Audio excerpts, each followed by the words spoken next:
గడపకు పసుపు రాసి కుంకుమ బొట్టు పెడితే సిరి సంపదలు మీ సొంతం. సాధారణంగా కొందరు గడపకు పసుపు రాసి కుంకుమ బొట్లు పెడుతుంటారు.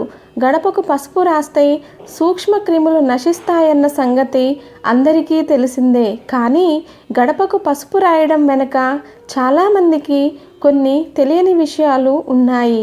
సాక్షాత్తు ఆ మహాలక్ష్మిగా భావించే మన ఇంటి గడపకు పసుపు రాసి బొట్టు పెడుతుంటారు. ఇలా పెట్టడం వల్ల ఆ లక్ష్మీదేవి మన ఇంట్లో కొలువుంటుంది. ఈ విధంగా భక్తితో గడపకు పసుపు రాసి బొట్టు పెట్టడం ఒక ఆచారంగా భావిస్తున్నారు. పసుపు ఇంట్లోకి సానుకూల శక్తిని ఆకర్షిస్తుంది. ఇంట్లో ఎలాంటి వాస్తు దోషం లేకుండా చేస్తుంది. గడపకు పసుపు, గుమ్మానికి తోరణం ఉంటే ఆ ఇల్లు కలకలలాడుతుంది. గడపకు పసుపు రాసే సంప్రదాయం పాటించే ఆడపిల్లలకు ఆలస్యం కాకుండా పెళ్ళిళ్ళు జరుగుతాయి. సమయానికి పెళ్ళి జరగడమే గాక మంచి వరుడు వస్తాడు.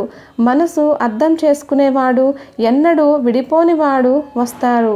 గడపకు పసుపు రాసి కుంకుమ బొట్లు పెట్టే గృహిణిని భర్త ఎన్నడూ కష్టపెట్టడు. ఇలాంటి ఇళ్లలో ఆదాయం బాగుంటుంది, సుఖ సంతోషాలు ఉంటాయి. ఇల్లు సర్వ సౌఖ్యాలతో స్వర్గతుల్యంగా ఉంటాయి. పిల్లలు మంచి ఆశయాలతో పెరిగి కుటుంబానికి ఉన్నతిని తీసుకొస్తారు. గడపకు పసుపు రాసి కుంకుమ పెడితే తల్లులకు కూతురులాంటి కోడళ్ళు, కొడుకులాంటి అల్లుళ్ళు వస్తారు. గడపకు పసుపు రాసి కుంకుమ బొట్టు పెడితే లక్ష్మీప్రదం. దుష్టశక్తులు ఇంట్లోకి ప్రవేశించవు. ఉదయాన్నే పసుపు నీళ్లతో శుద్ధి చేసినటువంటి గడపలోకి అడుగు పెట్టినప్పుడు పసుపులో ఉండే యాంటీబయాటిక్ గుణం మనకు తెలియకుండానే మన కాళ్ళను శుద్ధి చేస్తాయి. అనేక లక్షల సూక్ష్మ జీవులను మన కాళ్ళ నుండి దూరం చేస్తాయి. గడపకు పసుపు రాసే సంప్రదాయం ఉన్న ఇళ్లల్లో పిల్లలు చెప్పిన మాట వింటారు, అభివృద్ధి పదంలో నడుస్తారు. అలాంటి ఇల్లు సర్వ సౌఖ్యాలతో స్వర్గతుల్యంగా ఉంటాయట. అలాగే ఇంటికి మామిడి తోరణాలు కట్టడం వల్ల మనం వదిలే కార్బన్ డయాక్సైడ్ని తీసుకొని ఆక్సిజన్ని వదులుతాయి. ఇలా హిందూ సంప్రదాయంలో ఆరోగ్య సూత్రాలు ఎన్నో ఉన్నాయని వేద పండితులు చెబుతున్నారు. పసుపు కుంకుమలు జారిపోతే ఏదైనా అశుభం జరిగిపోతుందేమోనని చాలామంది భయపడిపోతుంటారు. పొరపాటున జారిపోయిన పసుపు కుంకుమలను భూదేవికి సమర్పించినట్లుగా భావించాలని అంటున్నారు. పసుపు కుంకుమ చేజారితే కూడా భూదేవికి పూజ చేసినట్లేనట. లక్ష్మీదేవి అనుగ్రహంతో మీకు ఎల్లప్పుడూ డబ్బుకు లోటు లేకుండా ఉండాలి అంటే మీరు గురువారం రోజున 5 పసుపు కొమ్ములను తీసుకొని ఒకటి ఎర్రటి గుడ్డలో కట్టి మీరు డబ్బు పెట్టే స్థలంలో ఉంచండి. ఈ పరిహారం చేయడం వల్ల లక్ష్మీదేవి మీపై డబ్బు వర్షం కురిపిస్తుంది. ప్రతి నెల ఈ పసుపు మూటను పవిత్ర స్థలంలో పాతి పెట్టండి. ఇంటి ప్రవేశ ద్వారం వద్ద పసుపు నీటిని చల్లడం వల్ల ఇంట్లోకి పాజిటివ్ ఎనర్జీ వస్తుంది. ఆర్థిక పరిస్థితి మెరుగుపడి ఆర్థిక సమస్యలు పరిష్కారం అవుతాయని విశ్వాసం. జ్యోతిష్య శాస్త్రాన్ని అనుసరించి పసుపు గురుగ్రహాన్ని, అదృష్టాన్ని, సౌభాగ్యాన్ని, సంపదలను సూచిస్తుంది. ఎరుపు రంగు శుక్రగ్రహాన్ని, సుఖాలను, సంపదలను సూచిస్తుంది. గుమ్మానికి పసుపు రాసి కుంకుమ బొట్లు పెట్టడం ద్వారా గురువు, శుక్రువులు మనకు అనుకూలంగా ఉంటారు. సంపదలు లభ్యమవుతాయి. ముందుగా మన వీడియోని లైక్ చేసి ఛానల్ని సబ్స్క్రైబ్ చేసుకోవడం మాత్రం మర్చిపోకండి. ఇంటి ముందు ముగ్గు వేస్తే లక్ష్మీదేవి గడప దాటదు. హిందూ ధర్మంలో ముగ్గుకు ఎంతో ప్రాధాన్యం ఉంది. ఇంటి ముందు గీసే 2 అడ్డగీతలు ఇంటిలోనికి దుష్టశక్తులను రాకుండా నిరోధిస్తాయి. ఇంట్లో ఉన్న లక్ష్మీదేవి బయటకు వెళ్లకుండా చూస్తాయి. సంపదకు చిహ్నమైన లక్ష్మీదేవిని ఇంట్లోకి స్వాగతిస్తుందని నమ్ముతారు. ముగ్గు వేసి దానికి 4 వైపులా 2 అడ్డగీతలు గీస్తే అక్కడ శుభకార్యాలు, మంగళకరమైన పనులు జరుగుతున్నాయని గుర్తు. ఏ దేవత పూజ చేస్తున్నా దైవాన్ని ఉంచే పీట మీద మధ్యలో చిన్న ముగ్గు వేసి 4 వైపులా 2 గీతలను తప్పక గీయాలి. నక్షత్రం ఆకారం వచ్చేలా గీతలతో వేసిన ముగ్గు భూత ప్రేత పిశాచాలను ఆ దరిదాపులకు రాకుండా చూస్తుంది. అంతేకాదు మనం వేసే పద్మాలు చుక్కల ముగ్గుల్లో కూడా మనకు తెలియని అనేక కోణాలు దాగి ఉన్నాయి. అవి కేవలం గీతలే కాదు, యంత్రాలు కూడా. యంత్ర తంత్ర శాస్త్ర రహస్యాలతో కూడి ఉండడం వలన మనకు హాని కలిగించే చెడు శక్తులను దరిచేరనీయవు. అందుకే ఏ ముగ్గునైనా తొక్కకూడదు. నూతన వధూవరులు తొలిసారి భోజనం చేసే సమయంలో వారి చుట్టుప్రక్కల పుష్పాలు తీగలతో కూడిన ముగ్గులు వేయాలి. దేవతా రూపాలకు ఓం, స్వస్తిక్, శ్రీ గుర్తులను పోలిన ముగ్గులు వేయకూడదు. ఒకవేళ వేసినా వాటిని తొక్కకూడదు. ఏ స్త్రీ అయితే దేవాలయంలో నిత్యం ముగ్గులు వేస్తుందో ఆ స్త్రీకి 7 జన్మల వరకు వైధవ్యం రాదని, సుమంగలిగానే మరణిస్తుందని దేవీ భాగవతం, బ్రహ్మాండ పురాణం చెబుతున్నాయి. పండుగ వచ్చింది కదా అని నడవడానికి చోటు లేకుండా వాకిలంతా ముగ్గులు పెట్టకూడదు. చాలామంది రోజు ముగ్గులు వేయలేక ముగ్గుల పెయింటింగ్ వేస్తారు. దాన్ని ముగ్గుగా శాస్త్రం అంగీకరించదు. ఏ రోజుకి ఆ రోజు బియ్యం పిండితో ముగ్గు పెట్టాలి. చాలామంది ముగ్గు మీద పసుపు కుంకుమ వేస్తారు. వాస్తవానికి అలా వేయకూడదు. ఎందుకంటే పసుపు కుంకుమను లక్ష్మీ స్వరూపంగా భావిస్తాం కాబట్టి ముగ్గు మీద వేసినటువంటి పసుపు కుంకుమలు మనం తొక్కే అవకాశం ఉంది. ఒకవేళ పసుపు కుంకుమ వేస్తే ముగ్గు తొక్కకుండా చూసుకోండి. నిత్యం ఇంటి ముందు వెనక భాగంలో తులసి మొక్క దగ్గర దీపారాధన చేసే ప్రదేశంలో ముగ్గు వేయాలి.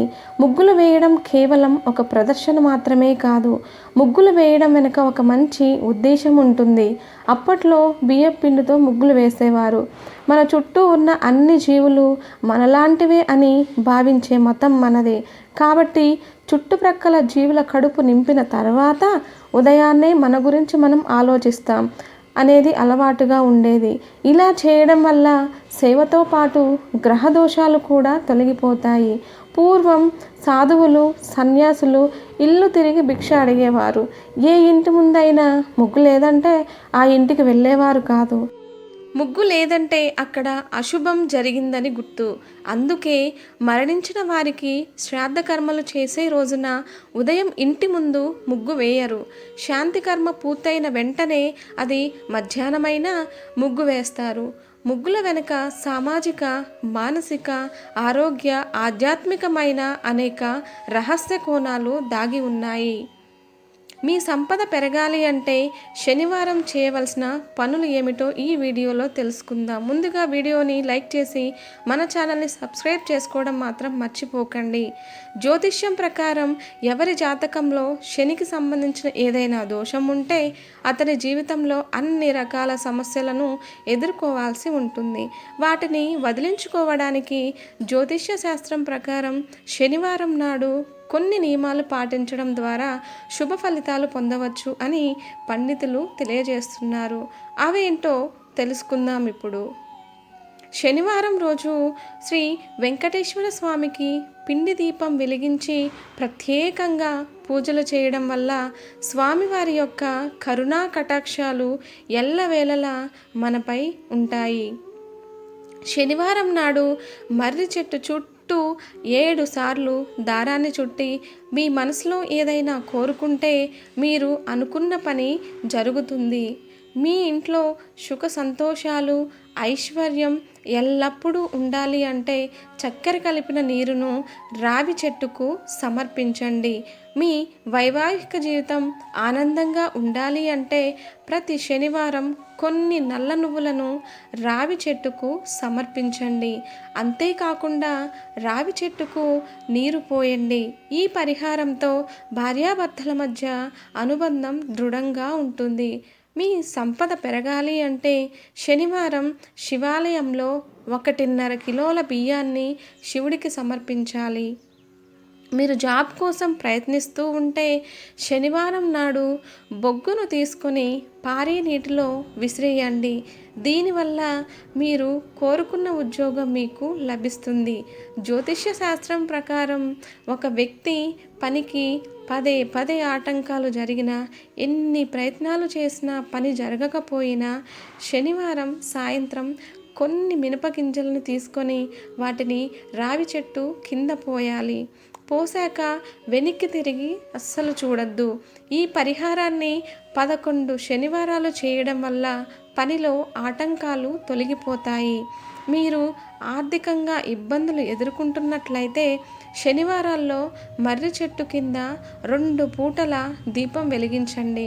మీ ఆర్థిక సమస్యలు తొలగిపోయి మీ కుటుంబానికి ఆనందం మరియు శ్రేయస్సును కలిగిస్తుంది.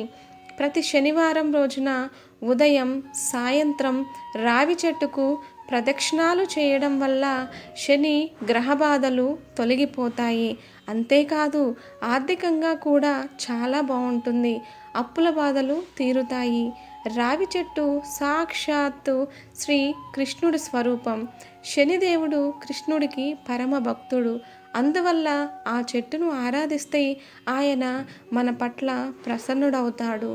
నల్ల ఆవులకు మరియు కుక్కలకు శనివారం రోజు ఆహారం పెడితే శని యొక్క దుష్ప్రభావాలను దూరం చేస్తుంది. శని యొక్క దుష్ప్రభావాల నుండి రక్షణ పొందడానికి మరియు అనుకూల ఫలితాలు పొందడానికి శనివారం స్నానం చేసిన తర్వాత హనుమాన్ చాలీసా పఠించడం చాలా మంచిది.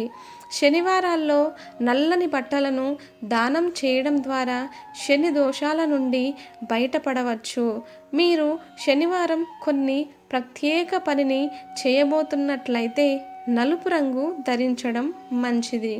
కెరియర్లో సమస్యలు తొలగిపోవాలన్నా, మంచి ఉద్యోగం రావాలన్నా శనివారం ఉదయం తలస్నానం చేసిన తర్వాత శివాలయానికి వెళ్ళి జమ్మి చెట్టు ఆకులను సమర్పించండి. ఇలా చేయడం వల్ల ఉద్యోగంలో వచ్చే సమస్యలు తొలగిపోతాయి. కుటుంబ సంబంధాలలో ప్రేమ, ఆత్మీయతలు పెంపొందేందుకు శనివారం హనుమంతుడికి తేనెను నైవేద్యంగా సమర్పించండి. అలాగే ఓం హున్ హనుమంతే నమః అనే మంత్రాన్ని 11 సార్లు జపించండి. ఎవరైనా మిమ్మల్ని అనుసరిస్తూ మీకు ఏదైనా హాని చేయాలని ప్రయత్నిస్తున్నారని మీకు అనిపిస్తే ఆంజనేయ స్వామికి క్రమం తప్పకుండా బెల్లం లేదా బూందీని సమర్పించండి. శనివారం రోజు మిరపకాయలను అస్సలు వాడకూడదు. కారం కోసం వంటలో నలుపు రంగు మిరియాలను ఉపయోగించాలి. ఈ విధంగా చేయడం ద్వారా మీకు ఉన్న ఏలినాటి శని తొలగిపోతుంది. శనివారం ముఖ్యంగా ఇనుప వస్తువులను, నలుపు రంగు దుస్తులు, చెప్పులను అస్సలు కొనకూడదు. శనివారం సాయంత్రం ఒక నల్ల గుడ్డలో బియ్యాన్ని కట్టి ఆ బియ్యాన్ని శనిదేవుని పాదాల చెంత ఉంచాలి. శనిదేవుని ముందు ఆవ నూనె దీపం వెలిగించి ప్రవహించే నదిలో బియ్యాన్ని వెయ్యండి. ఈ పరిహారం చేయడం వల్ల మీకు డబ్బు సంబంధిత సమస్యలు, అన్ని బాధలు తొలగిపోతాయి.